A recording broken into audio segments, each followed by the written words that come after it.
Ma fiancée m'a présenté comme son assistant lors d'une réunion d'affaires, puis a éclaté de rire. Il est utile pour les corvées, mais pas assez important pour les vraies décisions. Plus tard, j'ai découvert qu'elle couchait avec son patron et qu'elle volait dans notre fonds de mariage pour lui acheter des cadeaux. Alors, je lui ai laissé découvrir ce qui se passe quand l'assistant détient en réalité tous les plans. Bonjour à tous, avant de commencer la vidéo d'aujourd'hui, j'ai besoin de votre aide. Nous avons remarqué que la chaîne perd un peu de vitesse, et s'abonner est l'une des meilleures façons de nous soutenir. C'est rapide, gratuit, et cela nous aide à continuer à vous proposer du contenu génial.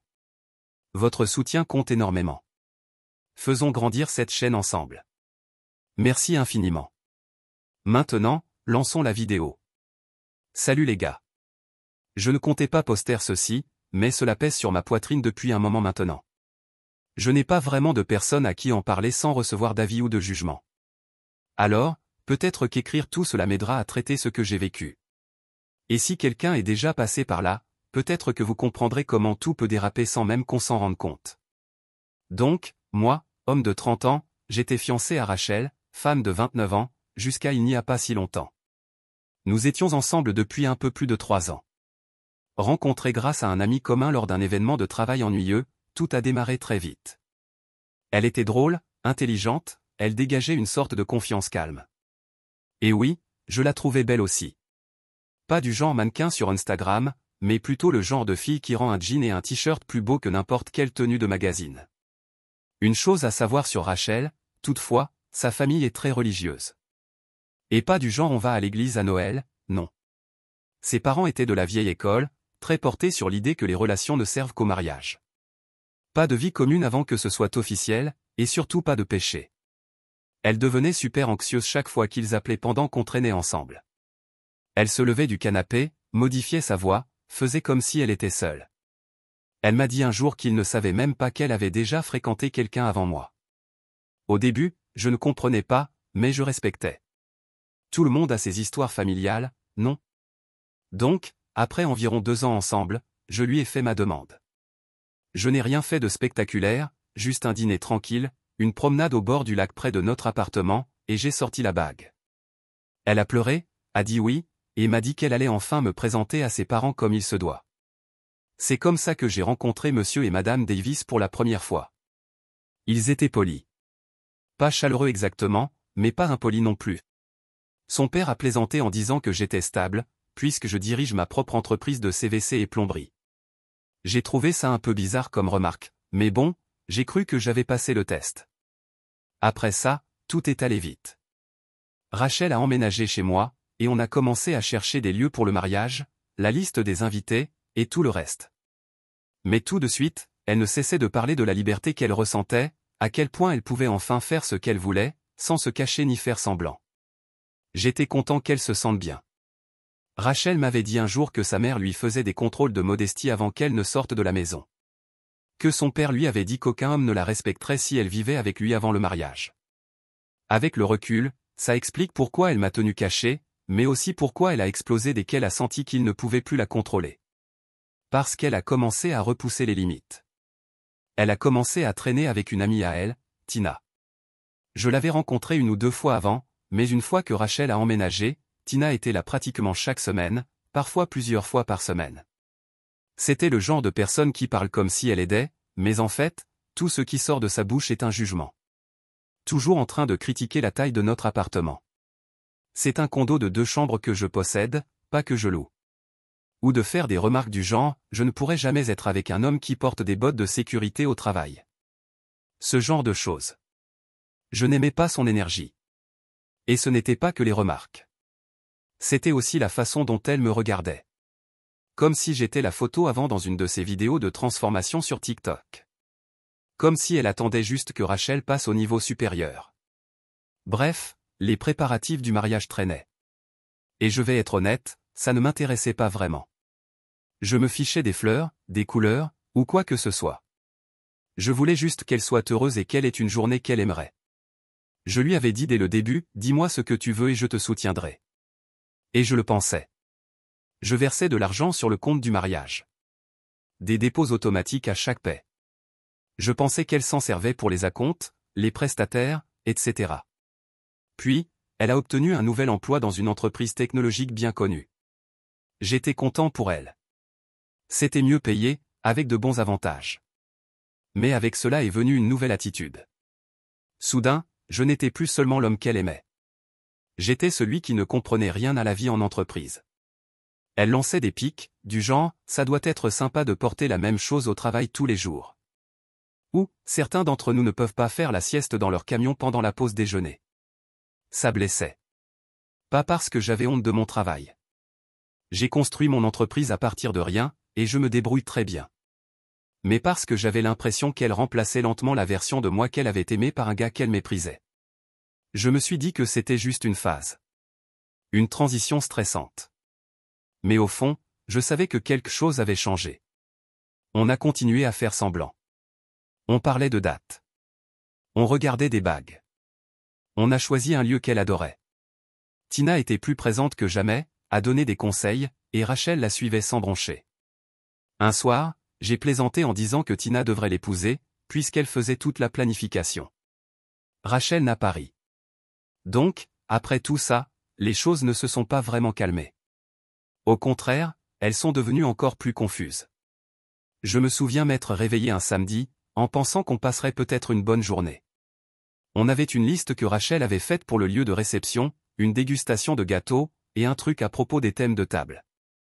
Ce dont je me fichais complètement, mais j'ai dit que j'accompagnerais quand même. Je suis allé à la cuisine, et il y avait encore Tina, sur mon plan de travail, comme si elle habitait là. À siroter une bouteille de jus vert à 7 €, et à feuilleter un magazine de mariage comme si elle était payée pour l'organiser. Rachel se maquillait. À moitié attentive pendant que Tina râlait sur à quel point les tables rondes sont ennuyeuses et comment chaque réception a besoin d'un mood board, j'ai demandé si on allait toujours au lieu de réception à midi. Rachel a marmonné quelque chose sur le fait de devoir reprogrammer parce que Tina avait un rendez-vous pour les ongles et qu'elle devait aller chercher des échantillons de tissu à la place. Je suis juste resté là, me sentant comme un figurant dans mes propres fiançailles. Maintenant, laissez-moi m'arrêter ici et dire que je ne suis pas le genre de gars qui a besoin d'être impliqué dans les décisions sur les centres de table, mais ça arrivait trop souvent. Chaque plan qu'on faisait changeait, était annulé ou réorganisé parce que Tina avait autre chose. Et Rachel agissait toujours comme si ce n'était rien. Alors j'ai fini par dire quelque chose. Pas une dispute, juste une vraie discussion. Après que Tina soit partie ce jour-là, j'ai dit, Rach, pourquoi Tina est impliquée dans chaque étape de tout ça? Genre, elle fait partie de ce mariage où c'est nous deux. Elle a immédiatement levé les yeux au ciel. Pourquoi t'es toujours sur le dos de Tina? Parce qu'elle est là plus souvent que moi, et moi je vis ici.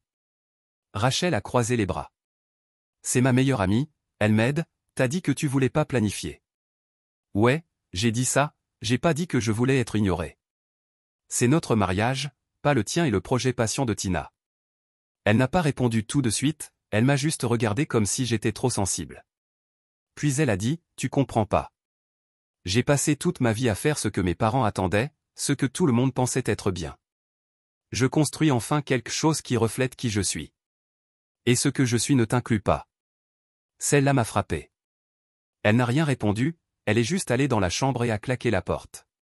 Je suis resté assis sur le canapé pendant 1 heure, essayant de décider si je réagissais de manière excessive. Peut-être que oui, peut-être que non. Plus tard dans la nuit, elle a agi comme si rien ne s'était passé, a recommencé à parler d'options de lieu, à me montrer des tableaux Pinterest comme si notre dispute plus tôt était juste une scène supprimée. J'ai fait semblant d'aller bien, mais quelque chose clochait. Comme si un fil avait été coupé et qu'elle espérait que je ne remarquerais pas les coupures de courant. La semaine suivante, plus de la même chose. Tina accompagnait tout. Essayage de robe, l'avis de Tina comptait plus que le mien. Dégustation de menu, Tina savait ce que son palais préférait. Même pour la musique, Rachel demandait à Tina, pas à moi. J'avais l'impression d'être juste son chauffeur, son distributeur d'argent, son figurant, pendant qu'elle vivait cette version alternative et soigneusement construite d'elle-même. Mais je me mordais la langue, parce qu'au fond de moi, je voulais encore épouser la version d'elle dont je suis tombé amoureux. La fille du centre de distribution alimentaire, celle qui riait à mes blagues nulles et qui s'illuminait quand je ramenais un repas à emporter après ces longues journées. Une nuit, Tina était encore là. Elle buvait du matcha ou du kombucha ou n'importe quel jus d'herbe hors de prix qu'elles aimaient, et parlait d'un collègue de Rachel nommé Darren. J'avais déjà entendu son nom, surtout dans des histoires de projets de bureau ou de réunions d'équipe. Cette fois, Rachel a mentionné que Darren emmenait quelques personnes à une soirée réseautage sur un toit. Tina a dit, tu devrais y aller, ce genre de milieu est bon pour toi, très soigné. Rachel a ri. Ouais, peut-être, c'est bien d'être vu dans les bons cercles. Puis elles sont devenues silencieuses quand je suis entré ce soir-là. Je n'arrivais pas à dormir, mon cerveau tournait en boucle. Chaque fois que je fermais les yeux, je pensais à la façon dont elle disait toujours qu'elle se sentait libre maintenant, qu'elle construisait quelque chose. Mais qu'est-ce qu'elle construisait exactement? Parce que je n'étais plus sûr d'en faire partie. Et peut-être que je ne le voulais même plus. Quelques jours plus tard, elle est rentrée tard encore une fois, a dit que c'était un dîner de team building. Elle sentait un parfum qu'elle ne portait jamais avec moi. Je n'ai rien dit, je n'en avais pas besoin. C'est ça, en fait. On commence à se taire, pas parce qu'on s'en fout, mais parce qu'on tient trop, et que rien ne change. Et plus je me taisais, plus elle agissait comme si tout allait bien. Comme si elle ne remarquait pas que j'avais arrêté de poser des questions. Comme si elle s'en fichait que je dérive.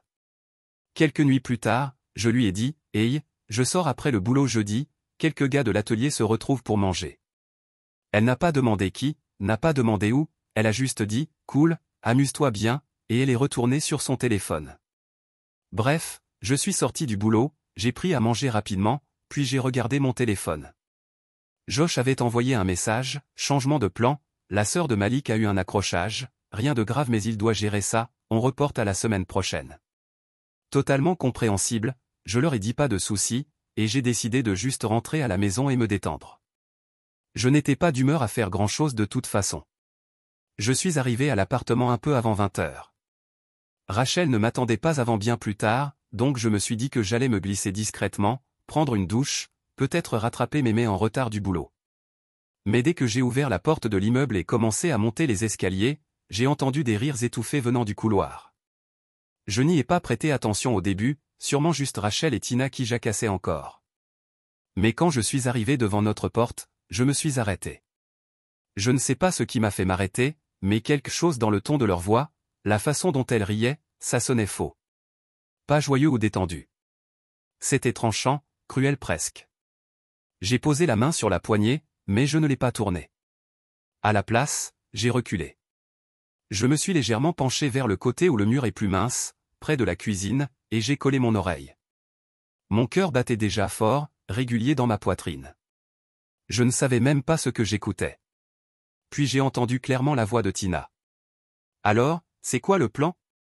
Tu vas vraiment l'épouser? » Rachel a ri. Pas un petit rire. Un vrai fou rire à en avoir mal au ventre. « Je sais pas, » elle a dit. Honnêtement, je laisse juste les choses suivre leur cours pour l'instant. Tina a soufflé. « Meuf, tu pourrais avoir bien mieux.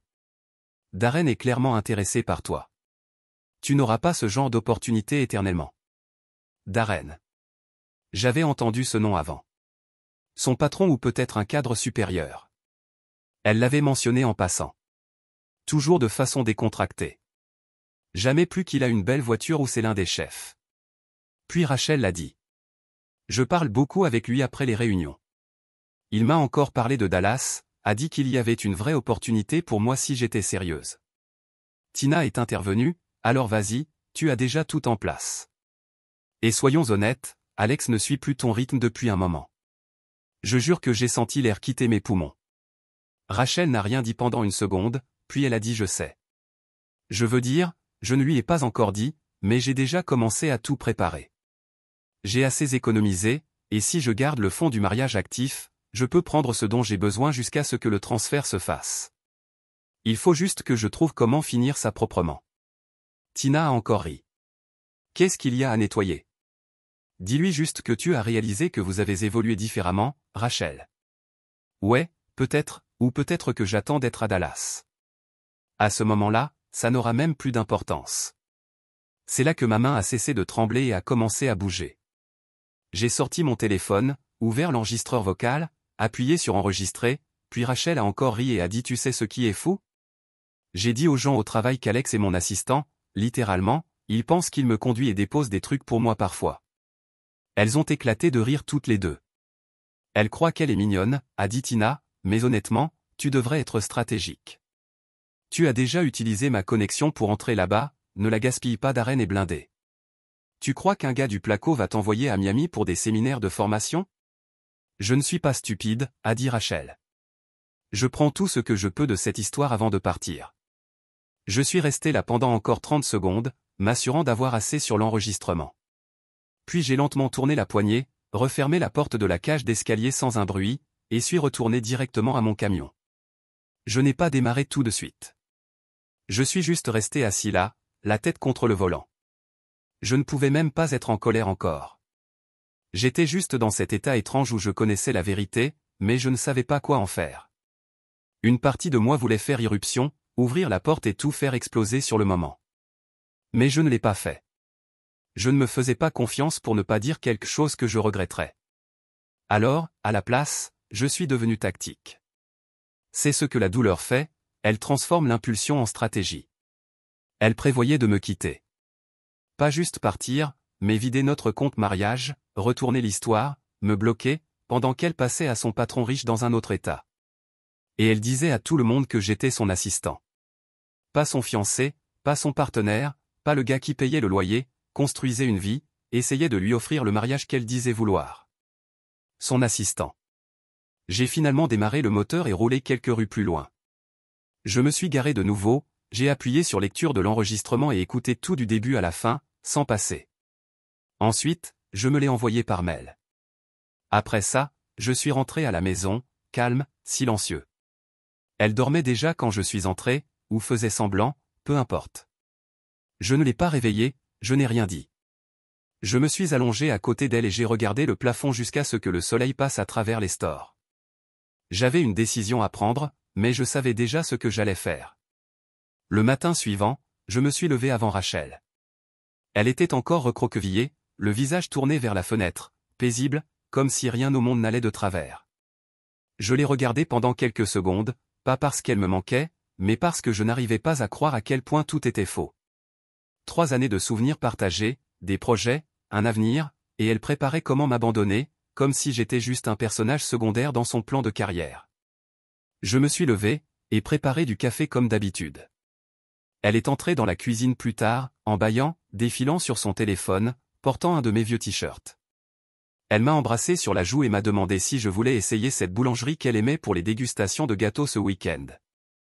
J'ai dit ouais, bien sûr, et j'ai souri. Je ne comptais pas goûter de gâteau. Cet après-midi-là, j'ai appelé chaque prestataire qu'on était censé avoir réservé. Le lieu, aucune trace de réservation. Le fleuriste a dit qu'on avait pris contact, mais qu'on n'avait rien confirmé. La photographe, même histoire. Elle avait envoyé un devis, mais n'avait jamais eu de réponse. Je n'étais pas choqué. J'avais déjà vu que le compte mariage était presque vide. Mais l'entendre directement, ça rendait les choses réelles. Rachel n'organisait pas un mariage. Elle vidait notre compte commun pour autre chose. Je me suis reconnecté au compte et j'ai extrait toutes les transactions des 3 derniers mois. Des restaurants où je n'étais jamais allé, des frais d'hôtel, des achats en boutique, des courses Uber dans des quartiers loin de chez nous. Ce n'étaient pas des choses pour un mariage. C'était elle qui vivait comme si elle avait déjà un pied dehors. J'ai appelé ma banque et leur ai dit que je voulais signaler une mauvaise utilisation d'un compte joint. Ils m'ont expliqué la procédure. J'ai appelé un avocat ensuite et lui ai tout expliqué. Les retraits, l'enregistrement, la chronologie. Il m'a demandé, « Vous êtes déjà marié ?» Non, j'ai dit. Bien, a-t-il répondu. Elle n'a aucun droit sur vos biens, à moins que votre nom ne soit sur ses dettes. Et d'après ce que vous me montrez, elle pourrait avoir des ennuis civils si vous voulez aller dans ce sens. Il m'a dit que ce ne serait pas gagné d'avance, surtout qu'on n'était pas mariés légalement. Mais avec les enregistrements, la trace de l'argent, et la façon dont elle utilisait mon nom pour progresser socialement, j'avais un dossier solide.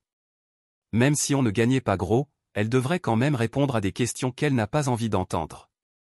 Je ne savais pas encore si je voulais intenter une action en justice. Honnêtement, je ne voulais pas que ça s'éternise. Je voulais juste qu'elle parte. Mais je lui ai dit de tout préparer quand même, au cas où elle résisterait. Le lendemain, j'ai appelé un serrurier, j'ai payé le supplément express, changé les serrures pendant qu'elle était encore au travail, mis toutes ses affaires dans la chambre d'amis, supprimé son nom des comptes électricité et Wi-Fi. Puis j'ai emballé chaque robe, chaque paire de chaussures qu'elle avait laissées dans le salon, chaque boîte au hasard remplie de cochonneries de Tina qui encombrait notre placard, et j'ai tout empilé soigneusement près de la porte. Ensuite, j'ai attendu. Elle est rentrée vers 18h30, a essayé d'ouvrir la porte, mais n'y arrivait pas. Je l'ai regardée à travers le judas pendant qu'elle tâtonnait avec sa clé, confuse, frappant de plus en plus fort. J'ai ouvert calmement. Elle avait l'air choquée. « Pourquoi t'as changé les serrures ?» a-t-elle demandé. J'ai fait un pas de côté et j'ai pointé les boîtes. « Tes affaires sont prêtes, reviens demain. Amène une amie si t'as besoin d'aide. » Elle a plissé les yeux. « De quoi tu parles ?» J'ai tout entendu, j'ai dit. « Toi et Tina, jeudi soir. » Son visage s'est décomposé, comme si je venais de lui couper le souffle.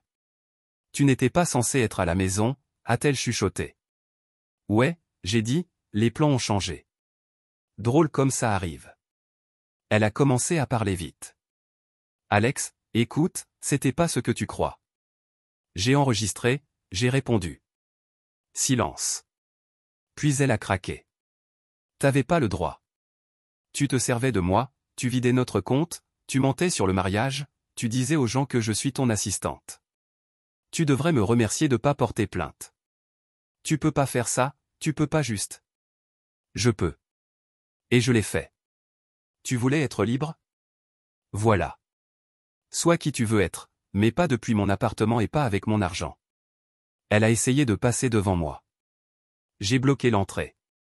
Reviens demain, prends tes affaires, rends la clé. C'est fini pour toi ici. Elle est restée là, respirant fort, les yeux bougeant dans tous les sens, comme si elle espérait qu'une équipe de tournage surgisse et crie que c'était une blague. Puis elle a murmuré « Tu vas le regretter. » J'ai haussé les épaules.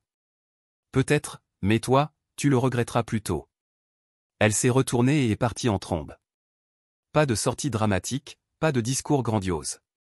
Juste le bruit de ses talons qui s'éloignaient dans le couloir. J'ai refermé la porte, verrouillé, je me suis assis sur le canapé, et pour la première fois depuis des mois, l'appartement était silencieux. Trop silencieux, mais paisible. Et j'ai enfin eu l'impression de pouvoir respirer à nouveau. Elle a attendu quelques heures, probablement le temps d'encaisser le choc. Puis les textos ont commencé. D'abord elle, tu crois vraiment que me verrouiller dehors, c'était un coup de maître? Lol, j'étais déjà en train de te quitter. Ensuite Tina, LMAO bro, tu crois que t'as fait quelque chose? Rachel avait fini avec toi depuis des mois, t'as juste accéléré le processus. Puis encore Rachel, t'es tellement insécure, toujours peur que je trouve mieux. Bravo, tu m'as poussé dehors. Puis encore Tina, elle ne s'arrêtait plus, t'étais juste une escale, pas la destination. Ce fonds de mariage? Considère ça comme une taxe de vie pour avoir gaspillé son temps. Et écoute, je vais pas mentir, ces messages frappent différemment quand c'est encore frais. Pas parce que je les croyais, mais parce que je savais qu'eux y croyaient. Je savais qu'ils pensaient avoir le dessus, que j'allais m'effondrer, supplier, perdre les pédales, pendant qu'elles faisaient leur tour de victoire version méchante fille. Ce qu'elles ne savaient pas, c'est qu'au moment où elles se la jouaient dure, j'avais déjà envoyé l'enregistrement. J'ai trouvé Darren, le patron. Le site de la boîte listait tous les cadres avec leurs emails. J'ai pris un extrait de l'audio, je l'ai nettoyé un peu. Aucune accusation, juste les faits. J'ai créé un email anonyme, je lui ai envoyé le fichier avec un petit mot, je pensais que vous devriez savoir ce qui est dit en votre nom. Je suis son fiancé, pas son assistant. Darren l'a reçu. Les parents de Rachel aussi.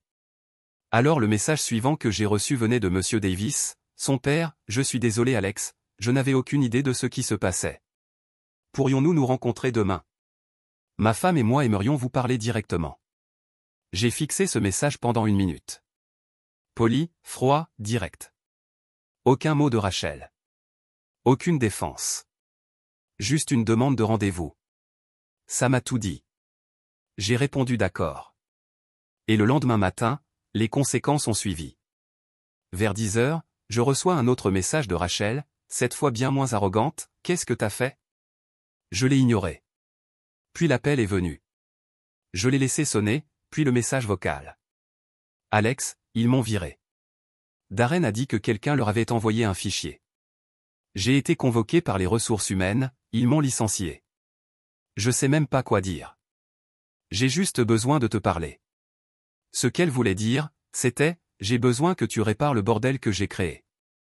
Je n'ai pas répondu. Puis un autre texto, je vais chez mes parents. C'est ta faute. J'ai mis mon téléphone en silencieux. Environ 1 heure plus tard, Monsieur Davis m'a appelé directement.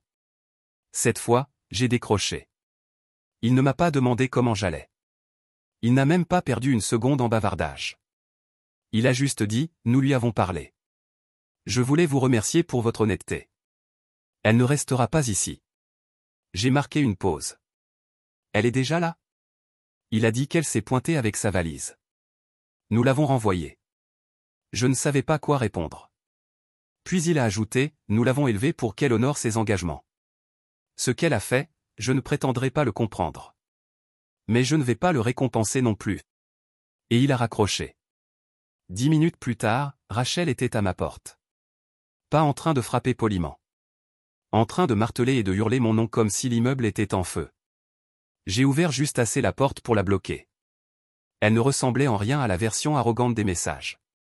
Cheveux ébouriffés, yeux rouges, maquillage bavé, tenant un sac de sport, avec une rage pure sur le visage. Tu as détruit ma vie, a-t-elle sifflé. Je n'ai rien dit. Mon boulot est parti, mes parents ne veulent même plus me regarder, mon téléphone explose de messages de gens qui demandent pourquoi, mon profil est désactivé, c'est quoi ce délire? Tu leur as envoyé la vérité? Elle a secoué la tête. Non, t'es amer, t'es mesquin, tu voulais m'humilier. Tu t'es humiliée toute seule. Moi, j'ai juste donné l'audio. Sa mâchoire s'est contractée. C'était Tina, elle n'arrêtait pas de me pousser.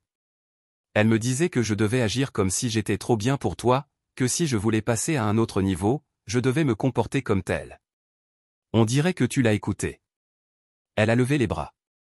J'ai fait une erreur, une seule, et tu as ruiné mon avenir. Je me suis penché, calme.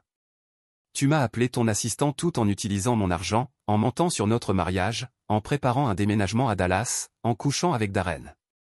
Ce n'est pas une erreur, c'est un CV de trahison. Sa voix s'est brisée. Je ne l'aimais même pas tant que ça. Ce n'était pas censé aller aussi loin. Mais ça l'est allé. Et maintenant, la seule chose qui va plus loin, c'est la distance entre toi et tous ceux qui te faisaient confiance. Elle est restée silencieuse une seconde. Puis les supplications ont commencé. Laisse-moi entrer, laisse-moi t'expliquer. Tu sais que je ne suis pas comme ça. Ce n'est pas qui je suis.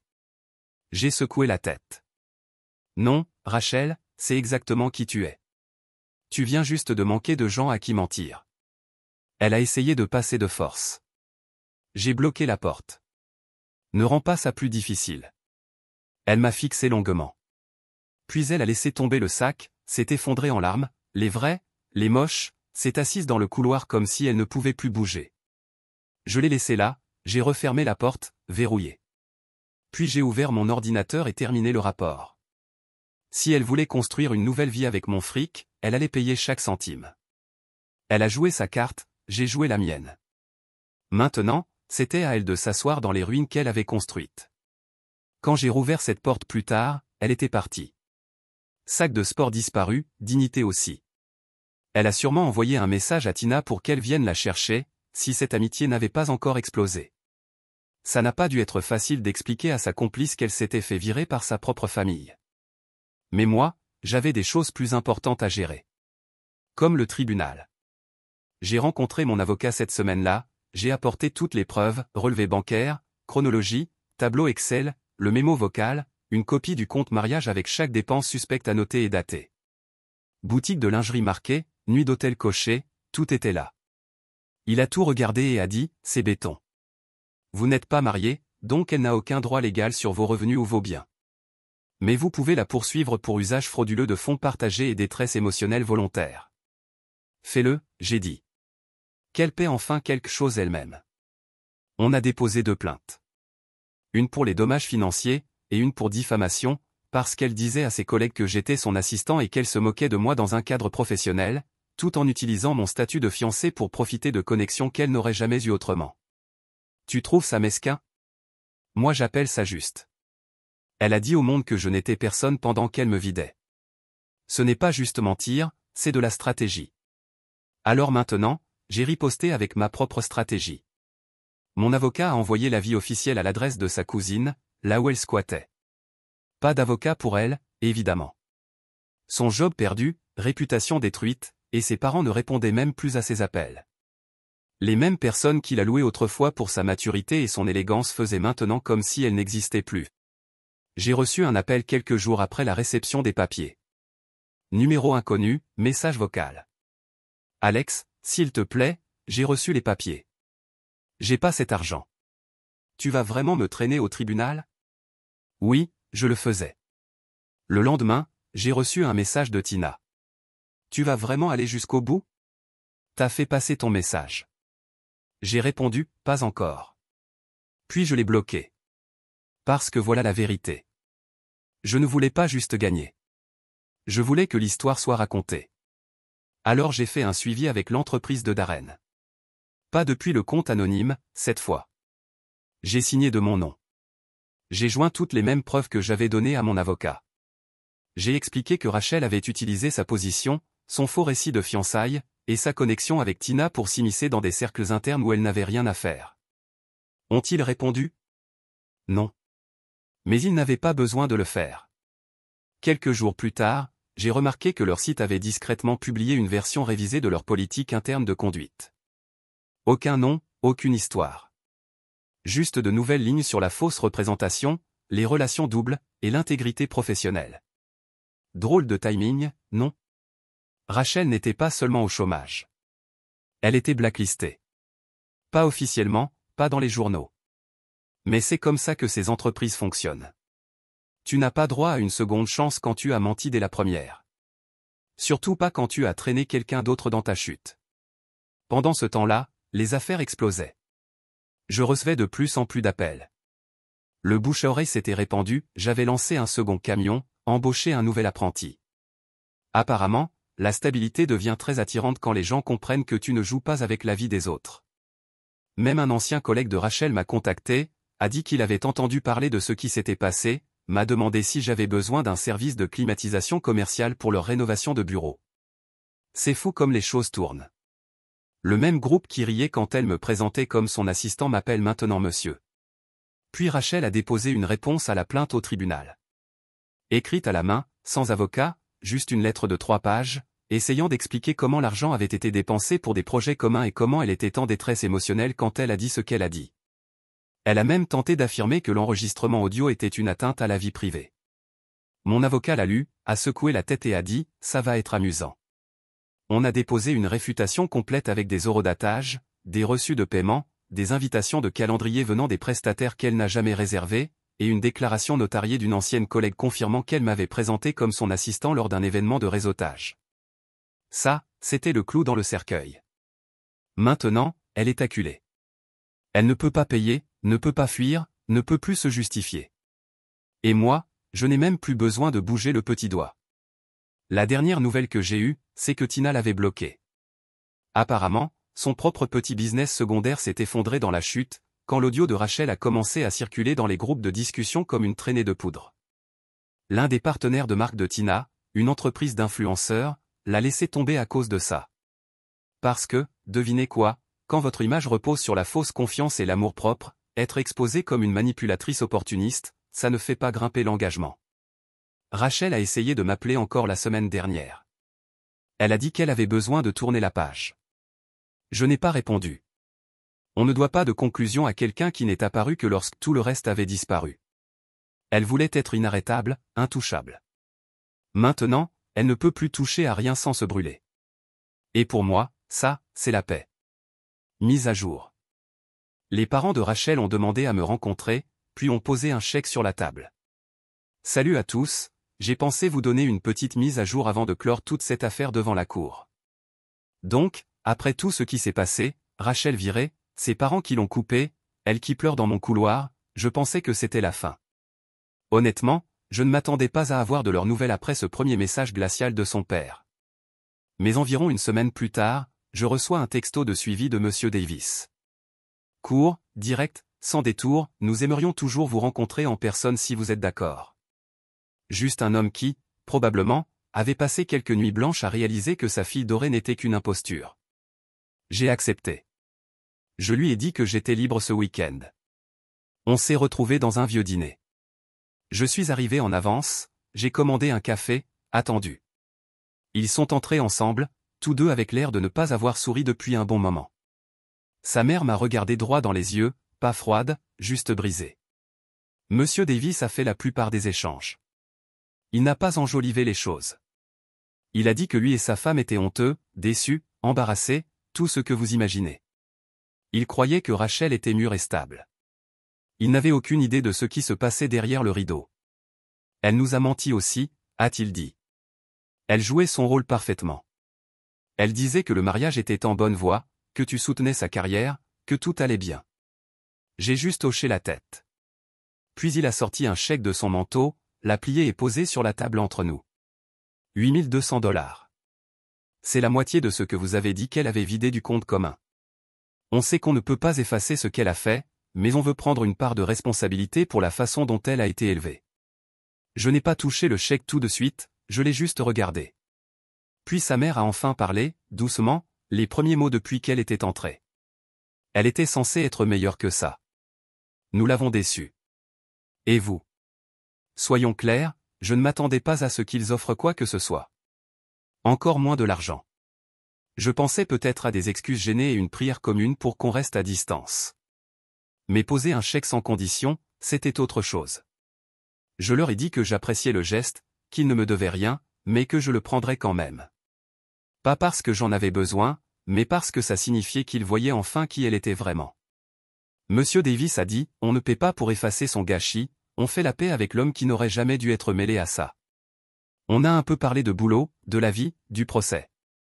Ils ne m'ont pas demandé d'abandonner les poursuites, ne m'ont pas supplié d'être l'homme noble. Ils ont juste dit qu'ils espéraient qu'un jour leur fille puisse réparer ce qu'elle avait brisé. Je n'ai pas dit grand-chose à ça. Après leur départ, je suis resté là un moment à fixer ce chèque. Pas pour l'argent. Pour ce qu'il représentait. Rachel avait essayé de tout brûler derrière elle. Mais même ceux qui la voyaient comme une princesse parfaite voyaient maintenant les cendres. Elle voulait le contrôle. Elle a eu les conséquences. Et moi, j'ai récupéré la moitié de mon argent, un procès en cours, et la satisfaction tranquille de savoir qu'elle n'a plus personne à blâmer, sauf elle-même. À suivre, peut-être, si elle refait des siennes. Mais pour l'instant, c'est une victoire.